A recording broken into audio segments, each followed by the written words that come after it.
Hi viewers, welcome to our channel. ప్రస్తుతం మనతో పాటు సీనియర్ జర్నలిస్ట్ దాము బాలాసర్ వారితో మాట్లాడదాం. నమస్కారం సార్. నమస్తే. సార్, వైసీపీ అధికారం కోల్పోయాక ఇప్పుడు వైసీపీ నేతలు వాళ్ళ అక్రమ సంబంధాలంటే ఒక కొత్త చాప్టర్ మొదలవ్వడం మనం చూస్తున్నాం సార్. మొన్నే విజయసాయి రెడ్డి గారిది ఒకటి ఇష్యూ అయింది శాంతి గారితో. ఇప్పుడు మళ్ళీ వైసీపీ ఎమ్మెల్సీ దువ్వాడ శ్రీనివాస్ది కూడా అక్రమ సంబంధం అంటూ చెప్పి వార్తల్లో మొత్తం హల్చల్ చేస్తున్నారు సార్. అసలు ఏం జరిగింది, మరి ఎవరితో అక్రమ సంబంధం పెట్టుకున్నారు, మరి దీనిపైన మీ విశ్లేషణ ఏంటి? యాక్చువల్గా విజయసాయి రెడ్డి దీన్ని కంపేర్ చేయలేము, ఎందుకంటే ఇది ఫ్యామిలీ మ్యాటరు. విజయసాయి రెడ్డిదేమో ఆమె ఎంప్లాయీ జాబ్ చేస్తుంది, వాళ్ళ భర్త కంప్లైంట్ చేశాడు. బట్ ఇది ఏంటంటే మన నరేష్తో కంపేర్ చేయొచ్చు. ఇక్కడ నరేష్ ఎలాగైతే పవిత్రతో కలిసి ఉన్నాడు, మూడో భార్య విడాకులు ఇవ్వట్లేదు, same similar situation Duvvada Srinivas. ఆయన గతంలో ఎమ్మెల్యేగా పనిచేశాడు, మొన్న కూడా పోటీ చేశాడు. సో ఇప్పుడు ఎమ్మెల్సీగా ఉన్నాడు యాక్చువల్గా, టెక్కల్ నుంచి వైసీపీ ఎమ్మెల్సీ. సో ఆయనది యాక్చువల్గా ఎలక్షన్ అప్పుడే గొడవలైనాయి. ఎలక్షన్ అప్పుడే వాణి ఈయనకి వ్యతిరేకంగా ఆమె నామినేషన్ వేసింది, వీళ్ళ భార్య. సో వీళ్ళ భార్యకి ఆయనకి గొడవలు ఎప్పటి నుంచో ఉన్నాయనేది అందరికీ తెలుసు. సో ఇప్పుడు ఆమె గొడవ చేస్తుంది. సో దీన్ని పబ్లిక్ ఇష్యూ చేసి గొడవ చేస్తున్నాను. ఇది ఆల్రెడీ కొత్త విషయం అయితే కాదు. దువ్వాడ శ్రీనివాస్కి భార్యకి గొడవలు ఉన్నాయనేది అందరికీ తెలుసు, ఎందుకంటే ఎలక్షన్ అప్పుడే ఈయనకి వ్యతిరేకంగా పోటీ చేస్తున్నాము. సో అసలు ఇప్పుడు ఏంటంటే కొత్తగా రంగంలోకి దివ్యల మాధురి అనే ఆవిడ రంగంలోకి వచ్చింది. ఈ దివ్యల మాధురితోనే దువ్వాడ శ్రీనివాస్ కలిసి ఉంటాడు. ఓవరాల్గా పిక్చర్ ఏంటంటే దువ్వాడ శ్రీనివాస్ వాణి అనేవాళ్ళు దంపతులు, వాళ్ళకిద్దరు ఆడపిల్లలు ఉన్నారు, టీనేజ్ అమ్మాయిలు. సో వీళ్ళిద్దరి మధ్య గొడవలు ఉన్నాయి, ఈ గత 2 ఏళ్ళుగా గొడవలు ఉన్నాయి. సో దాంతో ఈయన వాళ్ళు డిమాండ్ చేస్తున్న మేరకి ఇతని ఆస్తులన్నీ కూడా ఆడపిల్లల పేరుతో రాసేసాడు. సో ఈయనకి ఆస్తులు ఏమీ లేవు. సో ఇప్పుడు ఈయన దివ్యల మాధురి అనే ఆమెతో ఉన్నాడు. ఆమెకి ఆల్రెడీ పెళ్ళయింది, ఆమెకు ఒక 3 ఆడపిల్లలు, ఆమె ఇతను కలిసి ఉంటున్నారు. ఇది పిక్చర్. అయితే విడాకులు అయితే లీగల్గా తీసుకోలేదు. సో ఇప్పుడు వాణి డిమాండ్స్ ఏంటి అనుకున్నప్పుడు, ఇట్లా నాతో నేను భార్యగా ఉంటే ఇతను వేరే అమ్మాయితో ఉంటున్నాడు అని ఆమె అంటుంది, నాకు న్యాయం చేయండి అంటాడు. అతనేమంటున్నాడు, నేను ఆల్రెడీ ఎప్పటి నుంచో దూరంగా ఉంటున్నాం మీ ఇద్దరం, నాకు ఆమెకు అధికార పిచ్చి, పదవి పిచ్చి, అందుకోసం నన్ను దూరం పెట్టేసింది. సో నేను ఆస్తి అంతా కూడా ఆమెకి ఇచ్చేసాను, సో ఇప్పుడు పిల్లలకి ఇచ్చేసాను, ఇప్పుడు ఏమీ లేదు, కావాలని నన్ను బదనాం చేయడానికి, రాజకీయంగా ఇబ్బంది పెట్టడానికి మాత్రం ఆమె ట్రై చేస్తుంది, దీని వెనక తెలుగుదేశం వాళ్ళు ఉన్నారు అనేది దువ్వాడ శ్రీనివాస్ చెప్పింది. ఇక దివ్యల మాధురి ఆమె వెర్షన్ ఏంటంటే, ఆమె కూడా నిన్న టీవీ ఛానల్తో మాట్లాడింది. ఆమె వెర్షన్ ఏంటంటే, అసలు మేమిద్దరం కలిసి ఉండడానికి కారణమే వాణి, నేను మామూలుగా అంతకుముందు నాకు ఆయనతో అఫేర్ ఏం లేదు, కానీ ఈమె మా ఇద్దరికి అఫేర్ ఉందని ప్రచారం చేసి గందరగోళం చేసింది, దానివల్ల నా తల్లిదండ్రులు అందరూ కూడా దూరం అయ్యారు. విధులేని పరిస్థితుల్లో నేను ఎలాగో ప్రచారం చేసింది, గందరగోళం చేసింది కాబట్టి ఆయనతోనే ఉందామని డిసైడ్ అయ్యాను.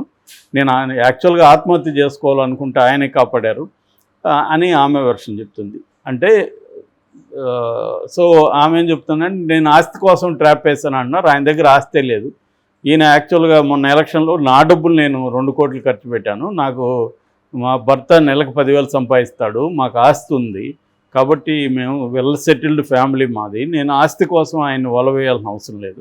రెండోది, మాది ఇల్లీగల్ కాదు, ఎందుకంటే మేము పెళ్లి చేసుకుంటే అది ఇల్లీగల్, పెళ్లి చేసుకోలేదు, సహజీవనం చేయొచ్చని సుప్రీంకోర్టే తీర్పు చెప్తుంది, ఇద్దరు అడల్ట్ కలిసి ఉండొచ్చు అని పెళ్ళైన వాళ్ళు కూడా వాళ్ళిద్దరి మధ్య లైంగిక సంబంధం ఉండొచ్చు, కన్సల్టింగ్ అడల్ట్స్ అంటారు, సుప్రీంకోర్టు చెప్పింది అనేది మాధురి చెప్తుంది.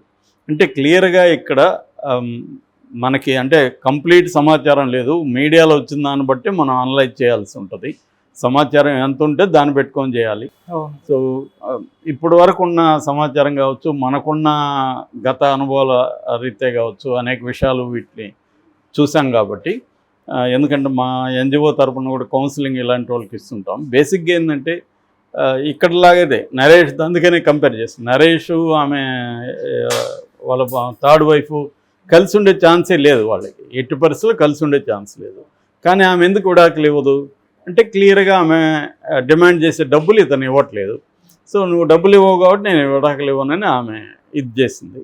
సో చట్టము స్త్రీల వైపే ఎక్కువగా బలంగా ఉంటుంది. కాబట్టి ఇప్పుడు ఇతను పెళ్లి చేసుకోలేడు, ఆమె కోరిన డబ్బులు ఇవ్వలేడు. సో అందువల్ల క్రైసిస్ అలాగే ఇల్లీగల్ అంటే వైవాహికేతర సంబంధంలో అతను ఉండాల్సి వస్తుంది. ఈమె అప్పుడప్పుడు గొడవ చేస్తుంటుంది. ఇదే కదా ఇవాళ డ్రామా, సేమ్ డ్రామానే అక్కడ కూడా, కాకపోతే అది పొలిటికల్ డ్రామా, ఇదేమో సినిమా డ్రామా.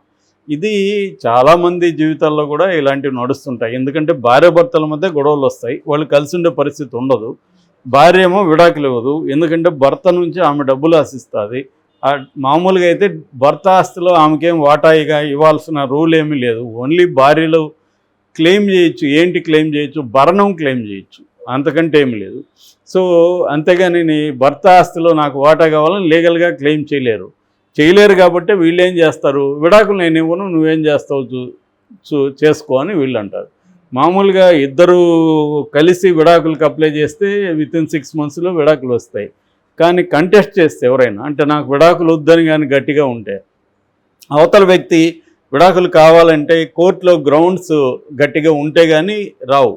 సో ఇది ఇప్పుడున్న మనకి చట్టాలు. ఇంకా దాన్ని స్ట్రిక్ట్ చేశారు. ఇప్పుడు బిఎన్ఎస్ వచ్చినాక దీన్ని ఇంకా స్ట్రిక్ట్గా చేశారు.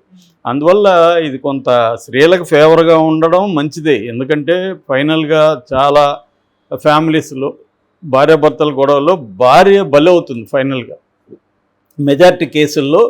అందుకని చట్టం కూడా స్త్రీలకు అనుకూలంగా ఎందుకు చేశారంటే, ఇంత చట్టాలు స్త్రీలకు అనుకూలంగా ఉన్నా ఇప్పటికీ స్త్రీల మీద అత్యాచారాలు కావచ్చు, దాడులు కావచ్చు, స్త్రీల మీద వివక్ష కావచ్చు, ఖచ్చితంగా మన సమాజంలో ఎక్కువ ఉంది. అట్లని ప్రతి కేసులోనూ స్త్రీని విక్టిము, మగవాడే పెర్పెట్రేటర్ అనేది కూడా రాంగ్. దట్ ఈజ్ చాలా కథల్లో, చాలా పోస్టులలో మనము ఫెమినిస్టులు చెప్పే పోస్టులు ఇవన్నీ ఇటువంటి ఒక క్లియర్గా స్త్రీలందరూ మంచివాళ్ళు, స్త్రీలందరూ విక్టిమ్స్, మగవాళ్ళందరూ చెడ్డవాళ్ళు, మగవాళ్లే దుర్మార్గులు అన్నట్టుగా మాట్లాడడం కూడా కరెక్ట్ కాదు. ఏ కేసుని ఆ కేసు టూ మచ్ జనరలైజ్ చేయలేము. సో జనరల్గా ఈ మధ్యకాలంలో ఏం చేస్తున్నారంటే, ఎక్కువ ముఖ్యంగా అర్బన్ ఉమెన్ ఒక రకమైన బ్లాక్మెయిల్ చేస్తున్నారు మగవాళ్ళని. పెళ్ళిళ్ళు చేసుకోవడం, నాకు మాత్రం అఫైర్లు ఉంటాయి, నా ఇష్టం వచ్చినట్టు నేను ఉంటాను, నాకు ఫ్రీడమ్ ఉందని వాళ్ళు అనడం. నువ్వు అట్లాంటి ఫ్రీడమ్ ఉంటే నువ్వు అట్లాగే ఉండు, నేను నీతో ఉండలేనని ఇతను అన్నాడు అనుకో, ఇంకా అక్కడి నుంచి టార్చర్ చూపించడం మొదలు పెడతాను. ఈ కేసులు ఎక్కువ వస్తున్నాయి మధ్యకాలంలో. సో అందువల్ల ఇక్కడ దువ్వాడ ఏదో బ్యాడ్ అని, ఆ మాధురి బ్యాడ్ అని, వాణి గుడ్ అని, ఆమె విక్టిమ్ అని చెప్పలేము. ఎందుకంటే ఆస్తి అంతా కూడా రాసిచ్చాడని చెప్తుంది. ఇప్పుడు నిన్న కూడా రాత్రిపోయి గొడవ చేసింది వాణి, క్యాంప్ ఆఫీస్లో ఉండకూడదని. ఈ క్యాంప్ ఆఫీస్ కట్టిందే మా అన్న అని దువ్వాడ శ్రీనివాస్ తమ్ముడు చెప్తున్నాడు. సో ఈమెకేమో రైట్ ఉంది అక్కడ వచ్చి క్యాంప్ ఆఫీస్లో ఖాళీ చేయమనే రైట్ ఈమెకేముందనేది వాళ్ళు అడుగుతున్నారు. సో ఇదేంటంటే పొలిటికల్ అండ్ ఫ్యామిలీ రెండు మిక్స్ అయిపోయినాయి. ఇక్కడ ఖచ్చితంగా తెలుగుదేశం వాళ్ళు దీన్ని ఉపయోగించుకుంటారు కాబట్టి తెలుగుదేశం మీడియా దీన్ని బ్లోఅప్ చేస్తుంది, పెద్ద ఎత్తున బ్లోఅప్ చేసి నేచురల్. అది తెలుగుదేశం వాళ్ళు ఉన్నప్పుడు వైసీపీ కూడా ఇదే చేస్తుంది. సో రాజకీయాలు కాదేది రాజకీయాలకు అనర్హం అన్నట్టుగా ఆంధ్రప్రదేశ్లో ఏ పర్సనల్ ఇష్యూ అయినా అది పర్సనల్గా ఉండదు, రాజకీయాల్లోకి వెళ్ళిపోతుంది. అలాగా దువ్వాడ శ్రీనివాస్ అనేది మామూలుగా ఒక భార్యాభర్తల మధ్య గొడవ, వాళ్ళిద్దరూ కలిసి ఉండే ప్రసక్తి లేదు. అందుకని దువ్వాడ శ్రీనివాస్ ఇంకొక ఆమెతో ఉంటున్నాడు. నిజంగా లీగల్గా తీసుకున్నా, మోరల్గా తీసుకున్నా దువ్వాడ శ్రీనివాస్కి ఆప్షన్ లేదు. ఈమె ఏం చేయాలి, ఈమె కలిసి ఉండే పరిస్థితి లేదు. ఈమె డిమాండ్స్ ఏమున్నాయి అనేది క్లియర్గా చెప్పట్లేదు. ఆమె అతను నాకు అన్యాయం చేశాడు అంటుంది. మరి ఆస్తి ఇచ్చాడు, ఇంకే రకమైన అన్యాయం, నీతో కలిసి ఉండే ప్రసక్తి లేదు ఇద్దరికి. పిల్లలేమో ఇప్పుడొచ్చి 2 ఏళ్ళు విడిపోయి ఉంటే మాధురి ఏమో అడుగుతుంది, 2 ఏళ్ళకు దూరంగా ఉంటే ఇప్పుడొచ్చి పిల్లలు నాన్న మేము మీతో ఉంటామనే ఒక డ్రామా తప్ప ఇంకేం కాదని అంటుంది. సో అది కూడా మనకు డ్రామాగానే అనిపిస్తుంది.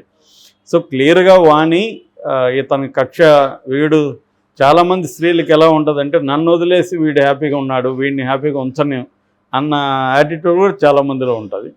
సో ఇదంతా ఏంటంటే ఒక్కోసారి మనం వదిలించుకోవడం కూడా నేర్చుకోవాలి సంబంధాల్లో. ఇప్పుడు ఆమె ఆస్తంత ఇచ్చానంటున్నాడు, లేకపోతే ఆమె లీగల్గా ఫైట్ చేయాలి.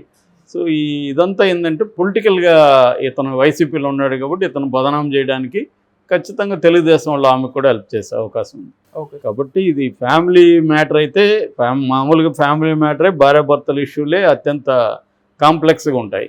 అందులో పాలిటిక్స్ ఎంటర్ అయింది.